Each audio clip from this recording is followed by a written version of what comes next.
आपको बताएं, state bank ने नई मॉनेटरी पॉलिसी का ऐलान कर दिया। शरह सूद 11.5% पर बरकरार रखने का फैसला। खत्ते की सूरत हाल में मईशत के लिए नए चैलेंजेस पैदा हुए। इलामी के मुताबिक तेल की बढ़ती कीमत के दबाव से महंगाई में इजाफा हुआ है। मौशी इशारियों और जियो पॉलिटिकल हालात का जायजा लिया गया है। आपको बताएं, स्टेट बैंक ने नई मॉनेटरी पॉलिसी का ऐलान कर दिया। शरह सूद 11.5% पर बरकरार रखने का फैसला। खत्ते की सूरत हाल में मईशत के लिए नए चैलेंजेस पैदा हुए। तेल की बढ़ती कीमत के दबाव से महंगाई में इजाफा हुआ।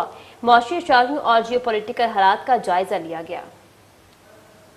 स्टेट बैंक ने नई मॉनेटरी पॉलिसी का ऐलान कर दिया है। शरह सूद 11.5% बरकरार रखने का फैसला लिया गया है। खत्ते की सूरत हाल में मईशत के लिए नए चैलेंजेस पैदा हुए हैं। एलामिया के मुताबिक तेल की बढ़ती कीमत के दबाव से महंगाई में इजाफा हुआ है। मुआशी इशारियों और जियो पोलिटिकल हालात का जायज़ा लिया गया है। स्टेट बैंक की जानिब से नई मॉनेटरी पॉलिसी का ऐलान कर दिया गया है, जिसमें शरह सूद 11.5% बरकरार रखने का फ़ैसला लिया गया है। जबकि एलामिया के मुताबिक खत्ते की सूरत हाल में मईशत के लिए नए चैलेंजेस पैदा हुए हैं।